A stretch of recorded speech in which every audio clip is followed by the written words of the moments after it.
오늘 하나님께서 우리에게 주시는 말씀 신약성경 마태복음 6장 1절입니다. 다 찾으신 줄 알고 제가 하나님 말씀을 받들어 읽도록 하겠습니다. 이것은 살아계신 하나님의 말씀입니다. 사람에게 보이려고 사람에게 보이려고 그들 앞에서 너희 의를 행하지 않도록 주의하라. 그리하지 아니하면 하늘에 계신 너희 아버지께 상을 받지 못하느니라. 오늘은 종교개혁 주일입니다. 그래서 종교개혁 주일을 기념하여 오늘은 사세기 교부 중에 요한 크리소스톰을 소개함으로써 종교개혁 정신을 다시 되새겨 보고자 합니다. 여러분 잘 알고 있다시피 종교개혁은 1517년 마르틴 루터가 피텐베르거 성당에 95개조 논제를 부착하면서 이제 시작되었죠. 그 논제가 당시 인쇄술로 인해서 유럽 전 지역에 확산되었습니다. 그럼 종교개혁이라는 단어를 너무 많이 들어봤을 텐데요. 종교개혁은 실상 종교가 아닌 교회개혁 운동이었습니다. 사실 우리가 종교개혁이라 하지만 이것은 교회를 개혁하는 운동이었다는 거에서 여러분 꼭 반드시 기억해야 하겠습니다. 왜 그렇습니까? 유럽에는 기독교만 존재했기 때문이죠. 당시 종교를 개혁해야 한다는 것, 그것은 그 교회를 개혁해야 한다는 거죠. 따라서 대부분 종교개혁주의라면 루터와 칼빈을 생각할 겁니다. 당연하겠죠. 우리가 거기에 어떤 전통을 가지고 있다고 생각하니 그러다 보니까 우리 개신교가 아주 큰 유산을 잃어버릴 때가 많아요. 마치 우리는 종교개혁자들에 의해서 시작된 교회다라고 생각하는 거죠. 그러나 그렇지 않습니다. 우리는 예수 그리스도께서 사도들과 바울을 통하여서 세운 그 교회의 초석을 좀 이제 유지하는 거죠. 그래서 우리는 교부의 전통을 굉장히 중요해야 되고, 그 또한 중세의 전통도 우리가 가지고 오고 있다는 겁니다. 그래서 교회사 전체 2000년의 역사를 우리가 하나라도 빼놓고 말할 수 없다. 그래서 우리 특별히 개신교에서는 이 종교개혁의 정신이 중요하지만 그보다 더 중요한 것, 우리가 가지고 있는 그 초대교회의 유산이 너무나도 중요하다는 것을 잊지 않아야 된다는 겁니다. 음, 대부분 그래서 중세 면죄부에 대한 잘못된 신앙으로 인하여서 교회를 개혁한 종교개혁자들은 이 교부들의 전통, 그 설교와 그런 주해들을 굉장히 많이 인용한 것을 우리가 알 수 있어요. 그래서 이들은 교부들의 성경 해석에 주목을 했고, 특히 성경을 해석하기 위해서 교부들의 주석을 굉장히 자주 활용했다는 겁니다. 그래서 종교개혁 이전에 교회를 개혁한 인물이 있다면 그 단연코 우리가 아마 초대교회, 특별히 교회사를 전공하거나 또는 그 초대교회의 문헌을 좀 읽어본 사람이라면 결코 빼놓지 않아야 하는 인물이 누구냐면 바로 사세기 교부인 요한 크리스토스톰이라는 인물입니다.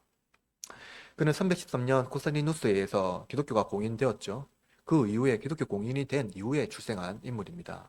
그러니까 이제 공부를 이건 뭐 교양으로 하면 좋지만 교부를 나누는 기준이 뭐냐면 니케아 신경이라는 신앙 고백서인데요. 이 신앙 고백서를 기준으로 니케아 신앙 고백서 이전 교부, 이후 교부로 나뉘는데요.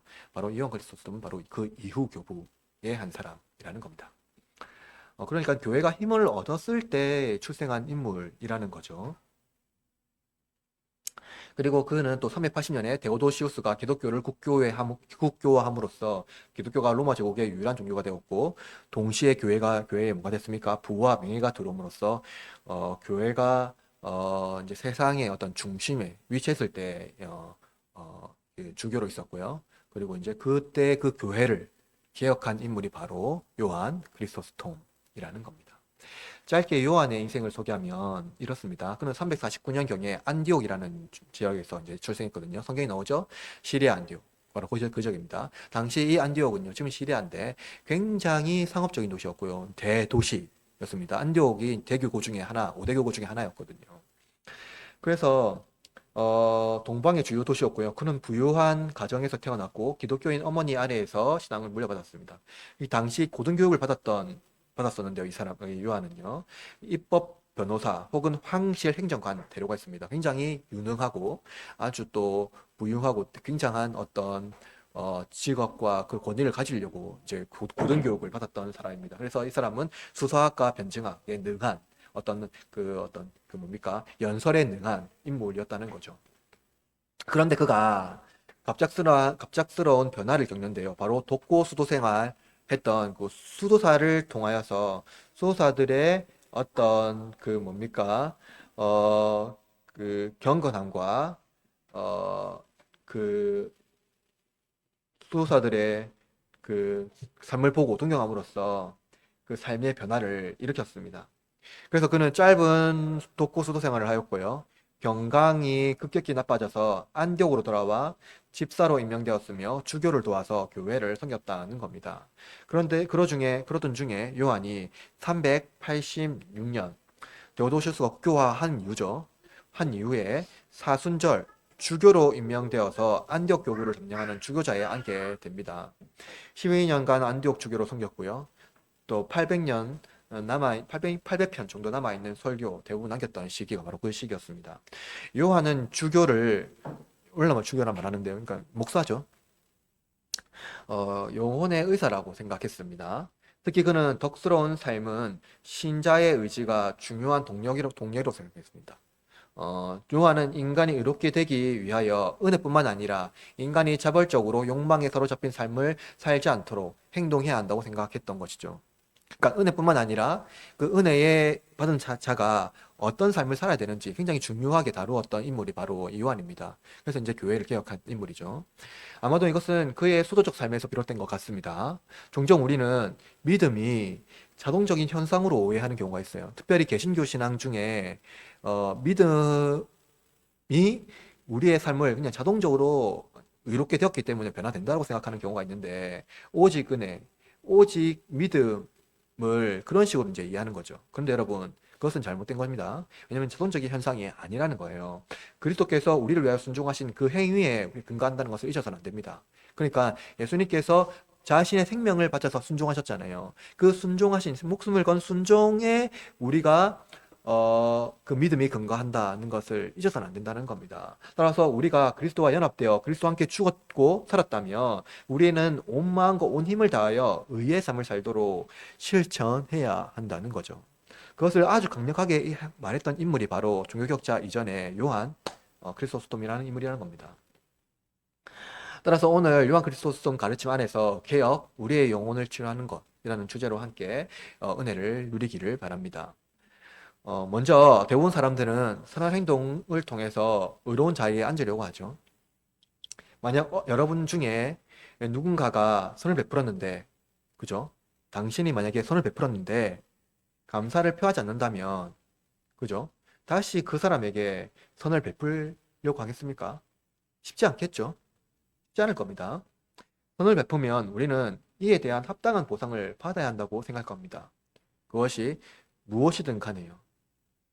이러한 차원에서 선행은 마케팅에 자주 사용되지요. 선행을 통해 기업의 이미지를 선전하고 소비자들의 이목을 끌 수 있기 때문입니다. 이처럼 선행의 동기에는 수혜자가 받는 그 이익뿐만 아니라 베푸는 자의 이익도 동시에 작용한다는 거예요. 만약 후원자의 이익이 수반되지 않는다면 선행을 지속하기 어렵기 때문입니다. 그런데 이러한 선행의 동기를 개혁한 인물이 바로 사세기 교부인 요한 크리소스톰이라는 겁니다. 요한은 자신을 영혼의 의사로 이해했고요. 욕망을 영혼을 해치는 종량으로 이해했습니다. 이는 선행의 동기가 자기 이익을 위한 욕망으로 적용한다면 그러한 동기까지 철저하게 뿌리 뽑아야 한다고 주장한 것입니다. 요한은 마태복음 19번째 강해에서 오늘 본문에 있는 말씀인데요. 이렇게 말한 바가 있습니다. 예수님은 여전히 남아있는 가장 폭군적 격정, 어떤 감정, 그죠? 영어로 말하면 패션, 즉 의로운 일을 하는 자들에게 솟아나는 헛된 영광에 대한 격렬함과 광기를 뿌리 뽑으십니다. 그럼 요한에 의하면 선행의 덕을 망치는 것은 이 선으로 이익을 얻으려는 동기였다는 거예요. 심지어 그는 선으로 이익을 얻으려는 동기를 무엇이라고 말합니까? 헛된 영광이라고 불렀습니다. 요한은 마태복음 6장에서 말씀님께서 말씀하시는 구제, 기도, 금식을 언급하면서 이러한 선행 속에 정욕이, 깃들어 있다고 말합니다. 요한은 누가복음 18장에 기록된 바리새인의 기도를 언급하면서 그의 기도가 스스로 교만해졌다고 말해요. 이렇게 본문에 기록되어 있습니다. 누가복음 18장이요. 바리새인은 서서 따로 기도하여 이르되 하나님이여 나는 다른 사람들 곧 토색, 불의, 간음을 하는 자들과 같지 아니하고 이 세리와도 같지 않음을 감사하나이다. 나는 일에 2번씩 금식하고 또 소득에 11조를 드린나이다. 여러분 너무나도 잘 아는 말씀이죠. 요한은 영혼의 공허함을요 선행으로 채우려고 하는 사람들, 그렇지만 그것을 결코 채울 수 없는 사람들에게 그것은 곧 헛된 영광이라고 하였습니다. 왜냐하면 그것은 의로운 자격을 얻기 위한 동기였기 때문입니다. 요한은 욕망을 이끄는 정욕을 사나운 짐승으로 표현하는데요. 정신을 바짝 차리지 아니하면 악한 짐승에게 소리 없이 먹혀 버릴 것이라고 말합니다. 이런 사람들에게 보이려는 경건 생활을 통해서 의로운 위치를 확인하려는 자들에게 말하는 것이죠. 그래서 그들이 그 동기로 말미암아 영혼이 병들어 욕망의 종이 될 것이기 때문에 요한은 이렇게 말하고 있는 것입니다. 기도뿐만이 아니라요, 구제에서도 마찬가지입니다. 여러분 오늘 본문에 보니까 구제의 특징이 무엇입니까? 본문 2절에 보니까요, 뭡니까? 은밀함이죠.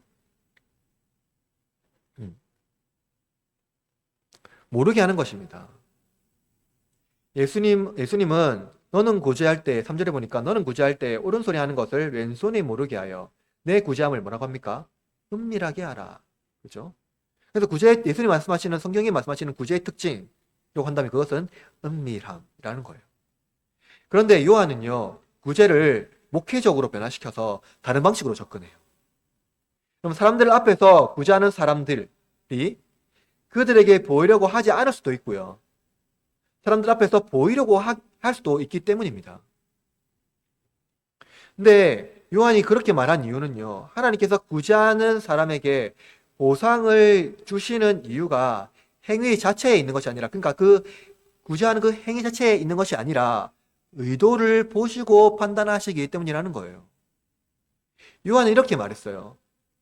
단순히 행위 자체가 아니라 의도가 그분께서 벌하시고 보상하시는 기준입니다. 이러한 정확성이 없다면 구제를 베푸는 것이 완전히 은밀하게 이루어질 수 없는 경우가 많기 때문에 더 많은 사람들이 구제에 소극적이게 될 것입니다. 이러한 이유로 이러한 제약으로부터 자유롭게 하시며 행위의 결과가 아니라 행하는 자의 의도에 따라 벌과 보상을 정의하십니다. 라고 요한이 말했어요. 요한이 말하고자 하는 것은 무엇입니까? 사람 앞에 보이는 것을 피하기 위하여 어떻게든 모르게 하라는 것입니까? 그렇지 않죠. 요한은 우리의 동기가 문제라고 말하고 있어요. 요한의 핵심은 다른 사람이 본다고 해서 나빠질 이유가 없다는 겁니다. 요한은 이렇게 말했어요. 주님께서 찾는 것은 내 안에 있는 마음과 내가 행하는 태도다라는 거예요. 내 안에 있는 마음, 그것을 통해서 일어나는 태도라는 겁니다. 마음에 동기가 없이 행하는 태도는 잘못됐다고 말하는 거예요. 요한이 사람들 앞에서 의를 행하지 말라고 하는 핵심, 다른 사람의 시선에 구애받지 않고 나의 시선을 하나님께 향하라는 거예요. 사람들 앞에서 의를 행하는 자들의 태도, 그것은 구제받는 자들을 고통에서 끝내는 것이 아니라 자기의 영광을 위한 것이다 라고 말하고 있는 겁니다. 그들을 불쌍히 여기는 태도에서 비롯된 것이 아니라 자신들의 명성을 얻기 위하여 그렇게 구제했다는 거예요. 요한은 예수님께서 구제하는 자가 영광을 얻기 위하여 나팔을 부는 행위를 광기라고 부릅니다. 광기라고요. 그는 자신의 명성을 드높이기 위한 열정으로 광기에 사로잡혀 있다는 겁니다. 구제하는 자들이. 예수님은 그들을 외식하는 자, 즉 위선자라고 부릅니다. 그 이유가 그들이 외적으로 자비로운 모습으로 부름받았지만 분명히 행위로는 의롭고 자비로운 모습이지만 그들의 정신은 악하고 더러웠기 때문입니다. 그들은 그 동기를 고치지 않는 상태에서 선을 베푼다면 결코 하나님께 영광을 돌릴 수가 없습니다. 예수님께서는 이렇게 말씀하셨습니다.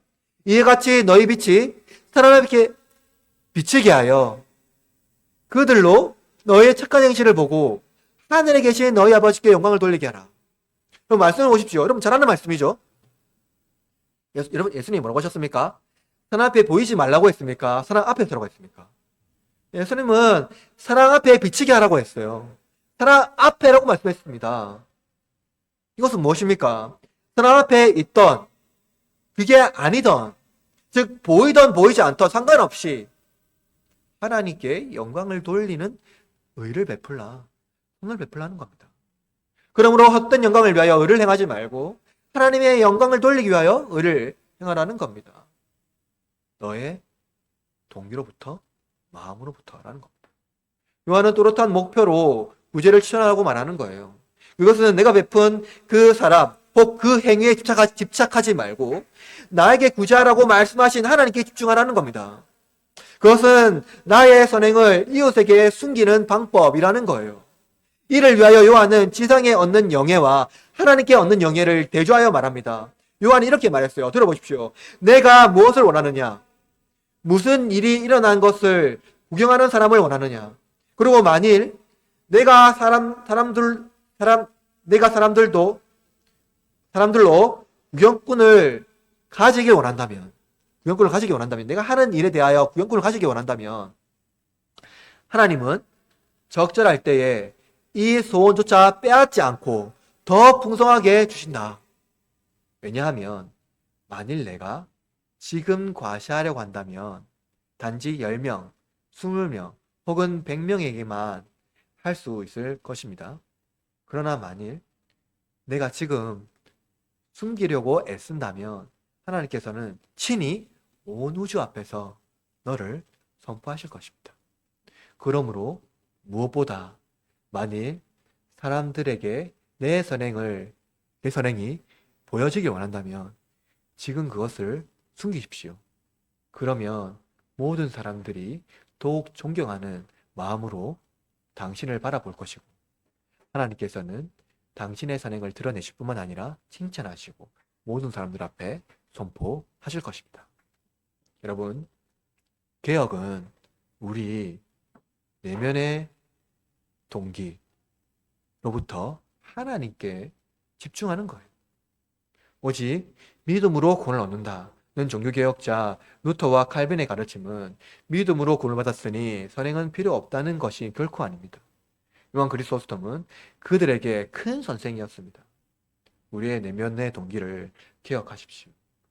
자극적인 욕망을 제거하고 의를 위하여 얻는 당한 자격을 얻으시기를 바랍니다. 오히려 바울은 이렇게 말했죠. 우린 의를 위하여 핍박을 받으라라고 말했습니다. 그와 같이 의를 위하여 핍박받고 하나님을 향하여 의를 보상받기를 갈망하시기를 바랍니다. 하나님께서는 여러분의 육신의 연약함을 아시고 기꺼이 당 주실 것입니다.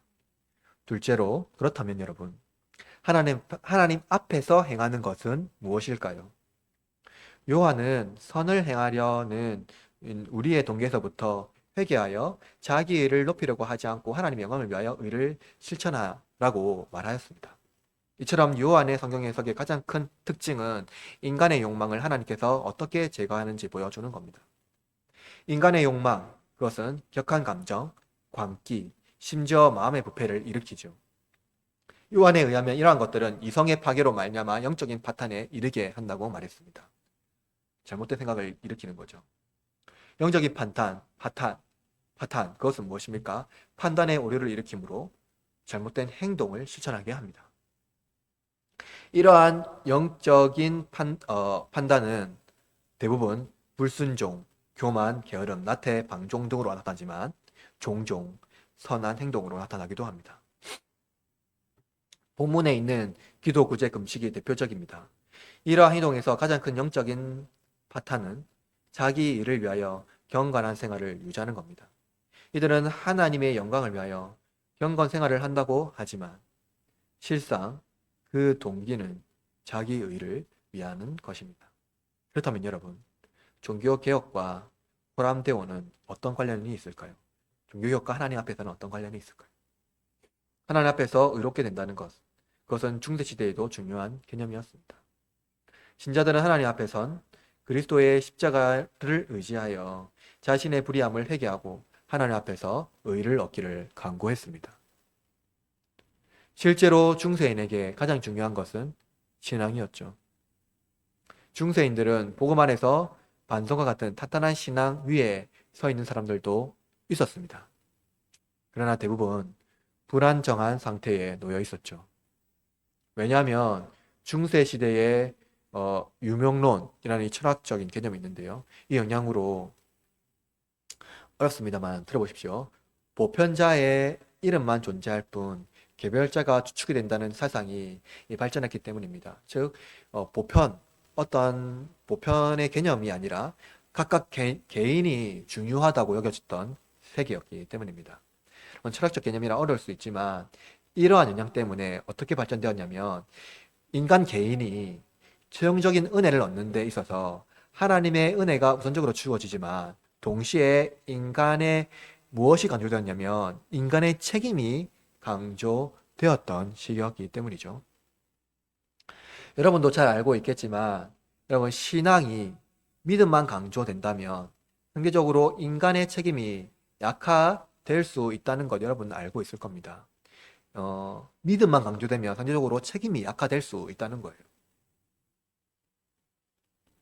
그런데 여러분, 믿음이 있다면 그만한 책임도 함께 가져야 한다는 것, 아마나 알고 있을 겁니다. 이것을 부인하는 사람은 없을 거예요. 이는 구원 이전에, 여러분 생각해 보십시오. 그러니까 인간의 행위가 구원에 있어서 기여합니까? 기여하지 않습니까? 인간의 선행이 구원받는 거에 있어서 기여합니까? 기여하지 않죠. 그죠? 근데 우리는 우리의 선을 통하여서 구원을 이루어야 된다고 말하는 본문이 있지 않습니까? 그죠? 너의 야고보서에 보면 너의 행함으로 구원을 이루라고 말하고 있습니다. 근데 이것이 로마서 말하고 있는 그 바울과 그 말씀과 이게 좀 어그러지는 또는 맞지 않는 말씀일까요? 그렇지 않아요. 중요한 건 이겁니다, 여러분. 그러니까 구원을 얻기 위해서 우리의 행함이 결코 기여하지 않는 기준은 어느 기준입니까?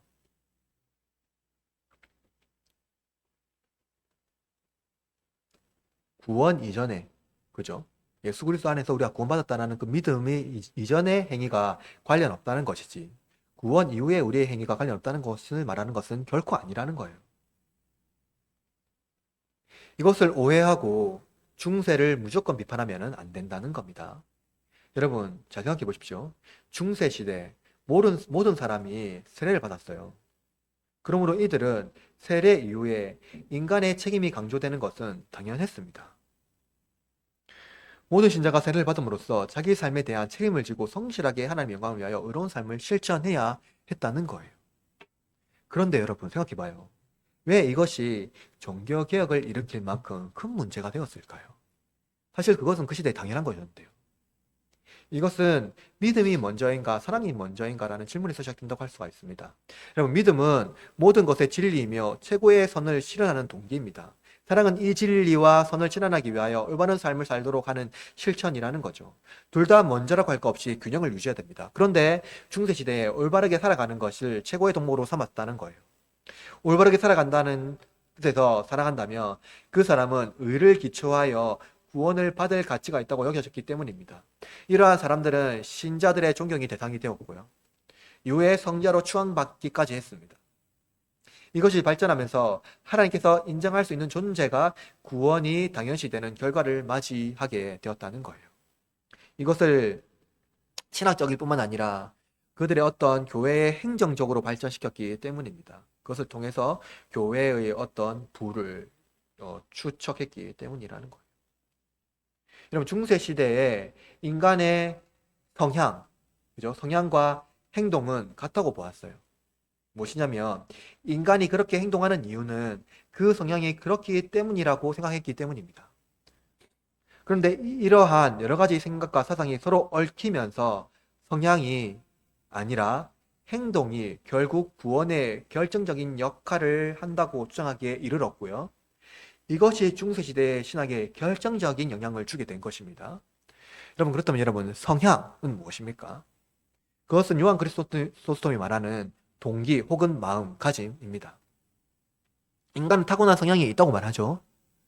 그것이 그 동기를 형성하고 마음의 상태를 만듭니다. 그런데 중세시대의 신학은 마음의 성향에 공로를 돌리지 않고 실제 행동에 공로가 주어진다고 말했습니다. 즉, 동기의 공로가 아니라 실제 행동의 공로가 주어진다고 생각한 거죠. 그들은 하나님께서 그렇게 약속하셨기 때문에 그 조건을 충족하면 보상을 주신다라고 믿었어요.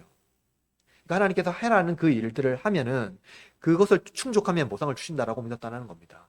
이는 중세시대의 독특하게 발전된 신학의 틀입니다. 이러한 견해에 따라서 루터에게 영향을 주었던 17세기 중세 신학자 가브리엘 비엘이라는 인물이 있는데요. 이렇게 말했어요. 내가 할 수 있는 것을 행하라. 그리하면 하나님은 은총을 주신다. 이는 인간이 정직하게 행하며 이에 적합한 보상으로 우리에게 주신다는 거예요.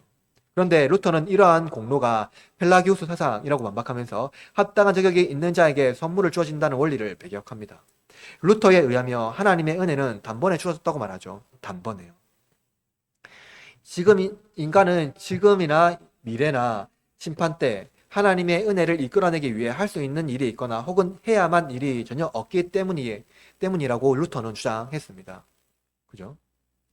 칼빈은 신자가 하나님께 참여하기 위하여 성찬 신학을 발전시켰습니다. 성찬 신학을 발전시켰어요. 그런데 이는 중세 유명론에 의하여 개별자가 중시되던 것을 이 칼빈이 배격하면서요, 보편자인 그리스도에게 개별자가 참여해야 하는 방식으로 이해했습니다. 예수 그리스도에 참여함으로써 그 안에 우리가 참여한다는 거예요. 따라서 루터는 칭의에 큰 관심을 가졌다면 칼빈은요, 루터를 넘어서 성화로 나아갔음을 알 수가 있어요. 이것은 중세 신학이 교보의 전통을 따르지 않았음을 말하고 있고요. 중세를 넘어서 종교개혁자들이 다시 교보의 전통을 세웠음을 알 수가 있습니다. 요한 크리소스톰을 오해하는 사람들은 그를 도덕주의적 설교자로 이해하지만 요한은 단 한 번도 행위로 구원을 받는다고 말한 바가 없어요. 요한이 강의한 설교의 핵심은 동기였습니다. 동기. 신자의 행동이 이거예요. 중세 신학에서 신자의 행동이 보상의 근원이 된다고 말했다면 요한은 행동이 아니라 그 마음의 동기가 하나님께 동기를 보고 그 보상을 주신다라고 말하고 있는 거예요. 요한의 강의한 설교의 핵심은 동기였다는 겁니다. 이는 그의 나사로 강해를 보면 더욱 명확하게 알 수 있습니다. 여러분, 누가복음 16장에 나오는 나사로 광야에 보면은요, 부자는요, 땅에 살았을 때 굉장히 유명인이었을 겁니다. 그는 부와 명성을 다 가졌죠. 그는 그러나 하나님께서 그 부자에게 욕망을 제거하기 위하여서 치료약으로 나사로를 그 집에 보냈다라고 요한은 말하고 있어요. 그런데 그 부자는 나사로를 돌보지 않으므로 욕망의 종량이 그의 영혼을 죽음으로 몰아갔다라고 말합니다. 그는 죽어서도 나사로를 자신이 마음대로 오가라 할 수 있는 존재로 이해했다고 말해요. 아브라함은 그 부자에게 친절하게 그 청을 거절했다라고 또 말하고 있어요. 그것은 무엇입니까? 이 부자가 그 동기에서부터 썩은 영혼이 죽어서도 고쳐지지 않는 것을 분명히 보여주고 있어요. 지옥에서도 그 동기는 고쳐지지가 않습니다. 반면에 부자의 집 앞에 있는 거지였던 나사로는 평생 무명이었겠죠. 그는 모든 불행을 경험했습니다. 그러나 그 자신을 비난하거나 부자를 원망하지 않고 끝내 동기에서부터 하나님에 대한 원망과 범죄하지 않았기 때문에 아브라함의 품에 안기게 되었다고 요한은 말하고 있어요. 이처럼 교부들, 특히 요한 그리스도스톰은 사람의 행동이 보상이 아니라 무엇이 보상이라고 합니까? 그 동기에서 나오는 그 마음의 청결함에 의해서 하나님이 보상이 주어진다고 말하는 겁니다. 그래서 여러분, 성경에서 말하는 모든 맥락 안에서 우리의 행함에 의해서 하나님 보상을 주는 것이 아니라 우리가 어떤 마음으로 그것을 실천하는 자라니 보시고 보상을 주신다는 거예요. 여러분, 이것을 오해하시고 행위에 대한 것이라고 생각해서는 안 됩니다. 이것은 칼빈의 신학에서 매우 빈번하게 등장하는 것입니다. 칼빈이 성화의 신학자라고 부르는데요. 그가 성화의 신학자라고 부르는 이유가 바로 이 칼빈이 요한 그리스도인의 설교에서 그 동기의 중요성을 매우 빈번하게 말하고 있고, 또한 우리 개혁 신앙에게도, 개혁 신앙인, 개혁 신학자들에게도 중요한 유산으로 가르치고 있기 때문이라는 거예요. 그러므로 하나님 앞에서 행한다는 것, 그것은 그 동기가 하나님 앞에서 정직하고 순전한 마음을 가지는 것을 말하고 있습니다. 만약 여러분이 선을 행하였으나 그 동기가 불순하다면 그 불순한 동기로 선을 행하는 것을 회개하시고 하나님 앞에서 온전한 마음가짐으로 행하시기를 바랍니다. 바로 이것이 개혁입니다. 온전한 마음가짐으로 우리의 영혼의 병을 제거하기 위한 마지막 단계는, 그것은 원수를 용서하는 것입니다. 요한은 주기도를 언급하면서 우리라는 복수형 대명사를 사용하는 것을 강조하고 있는데요. 우리의 죄를 라고 이제 주기도문에서 말하고 있잖아요. 우리라고 있는 복수를 하고 있는데 요한은 이것을 강조하고 있어요. 이것은 뭐냐면요, 우리가 이웃에 대한 분노의 흔적조차 남기지 않도록 하나님께서 이끄신다고 말해요. 이겁니다. 신자는 하나님께 원수를 갚아달라고 간청하는 자가 아니라 용서하기를 간청해야 한다고 요한은 말하고 있는 거예요. 여러분은 지상에서 원수를 갚지 않고 하나님께 원수를 갚아달라고 간청하는 것, 그것은 신앙에도 매우 고상한 신앙이라고 생각하지 않습니까? 우리가 원수를 갚아야 되는데 이 땅에서 갚지 않을 것이 아니라 하나님이 갚아주실 것이라고 간청하는 것, 그건 정말로 교기한 신앙 아닙니까? 하나님께서 갚아주실 거야 하고 하는 거예요. 원수를 갚는 것이 주께 있으니 라고 다윗에 기도했어요. 우리는 이것을 매우 고상하다고 생각합니다. 그것을 우리의 신앙의 유산으로 받아야 된다고 말해요. 맞습니다. 그러나 예수님은 뭐라고 하셨습니까? 예수님은요, 원수를 갚지 말라고 가르쳐요. 요한은 원수를 갚으려는 감정이 영혼을 병들게 하는 종양이 되어서 심각한 염증을 만들 것이라고 말해요.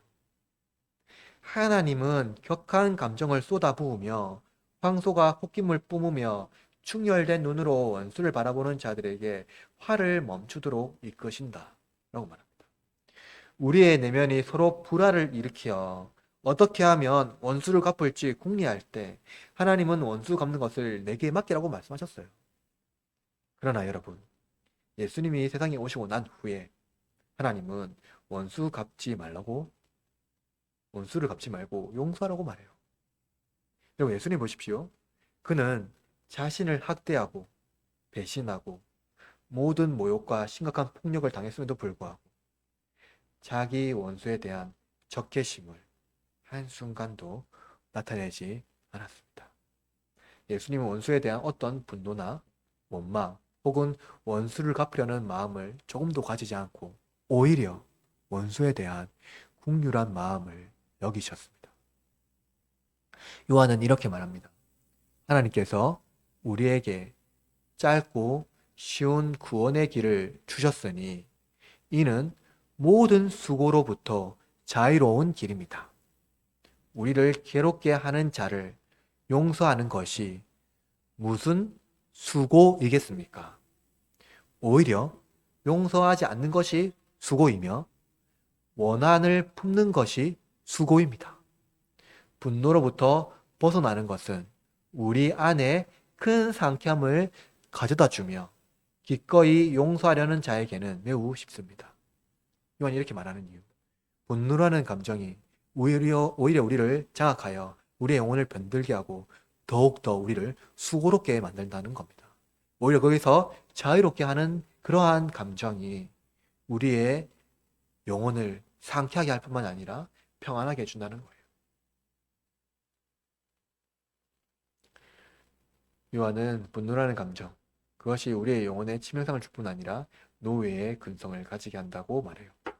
분노라는 감정에서 자유를 얻는 것이 무엇보다 좋다는 겁니다. 그러므로 원수를 갚으려는 감정보다 용서하는 감정이 유익하다고 말하고 있죠.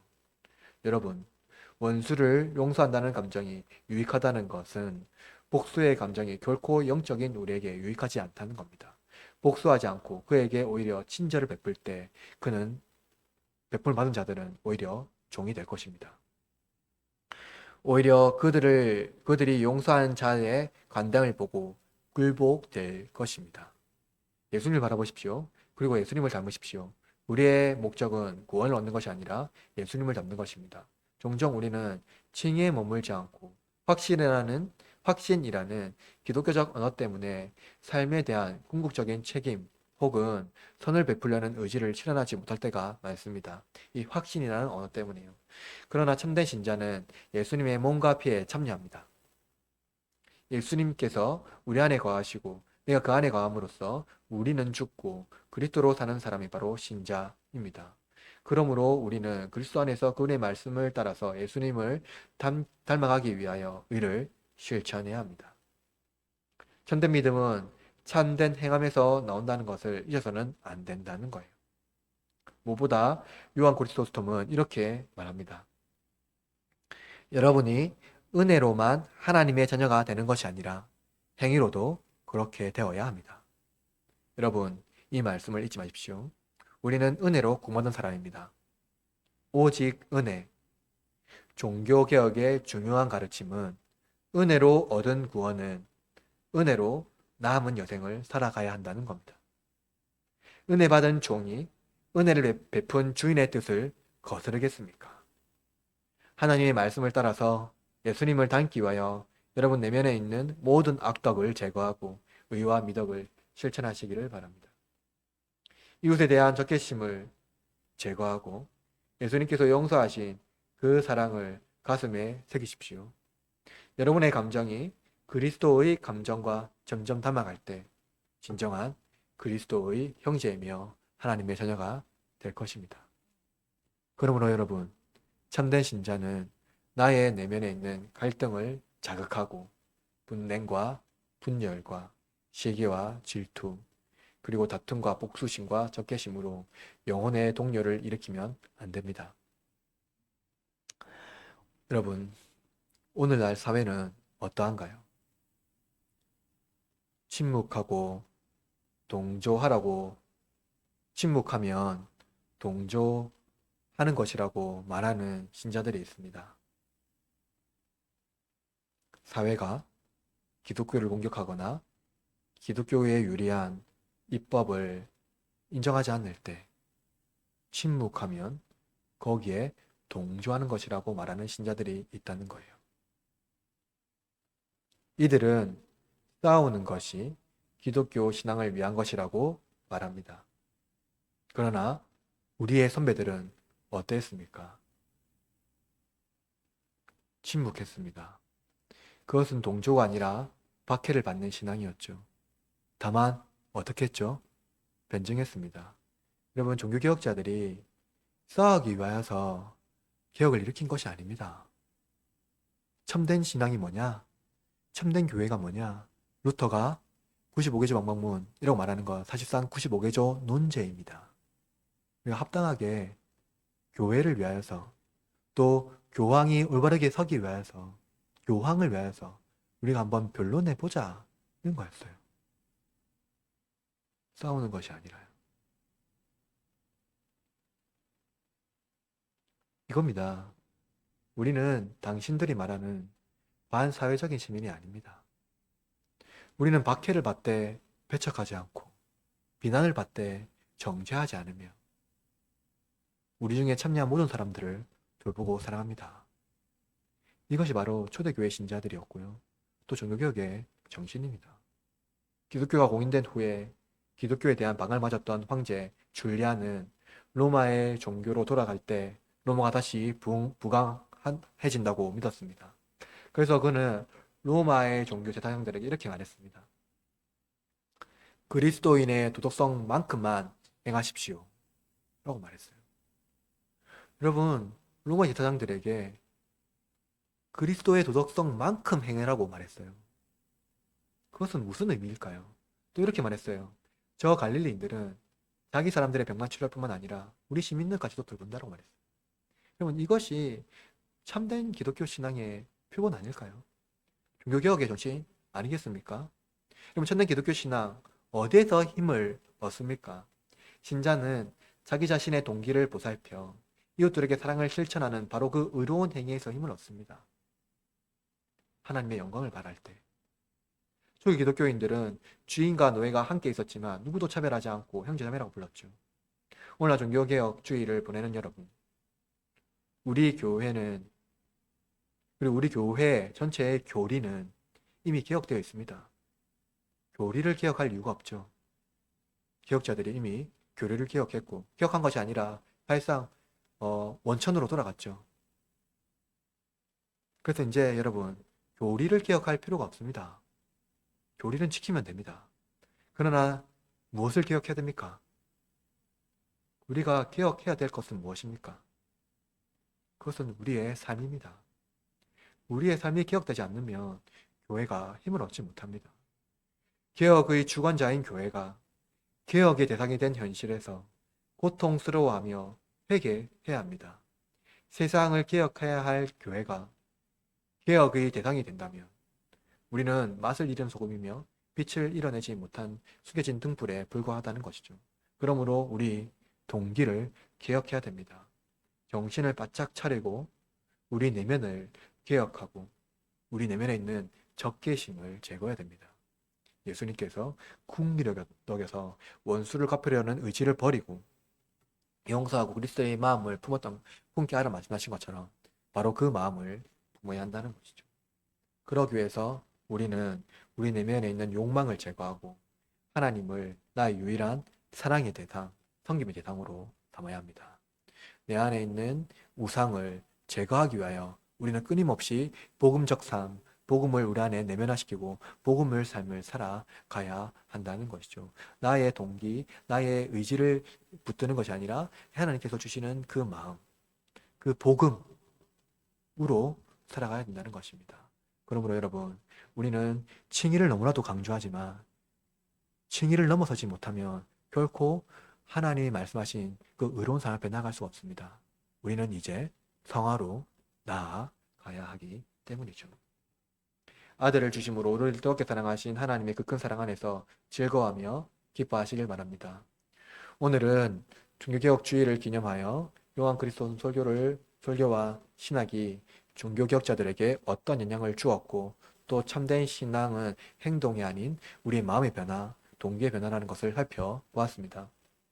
우리 교리를 넘어 삶을 개혁해야 되죠. 우리의 마음으로부터 깨끗하고 청결한 마음으로 우리 삶을 개혁해야 합니다. 요한 그리스도스님이 가르친 대로 선행의 형식이 아니라 동기를 하나님 앞에서 새롭게 하여 사람의 시선이 아닌 하나님의 영광을 바라보는 제자로 서야 합니다. 그리스도께서 우리를 위해 순종과 사랑으로 자신을 내어주셨듯이 오늘 우리는 헛된 영광을 버리고 용서로 분노를 녹이고 자비로 이웃을 섬기며 말씀과 기도로 마음이 치유받는 교회가 되어야 합니다. 갈등보다는 깊은 이해가 필요한 오늘날 시대에 우리는 병든 영혼을 치료하여 건강한 영혼으로 거듭나지 않으면 결코 분열을 회복하기란 어렵습니다. 우리의 내면이 먼저 분열되지 않고 하나님 앞에서 회복되어져서 온전한 마음으로 복음 앞에 나아갈 때 그제서야 비로소 우리는 복음 안에 하나가 될 수가 있습니다. 그러므로 우리는 교리가 이미 개혁된 교회이기 때문에 우리의 영혼을 개혁합시다. 우리의 마음을 개혁합시다. 우리의 일상에 개혁된 교회가 계속 개혁되어야 되는 것처럼 우리의 일상의 삶을 개혁함으로 말미암아 참된 종교개혁의 정신으로 살아가는 우리 모두가 되길 바라고 개혁된 교회는 개혁되어야 된다는 이 종교개혁의 가르침에 따라서 날마다 한 걸음 우리의 마음을 새롭게 변화받아 성령의 거룩한 전이 되기를 갈망하며 살아가는 우리 흐르는 장로교회 교우들 되기를 주님의 이름으로 축원합니다.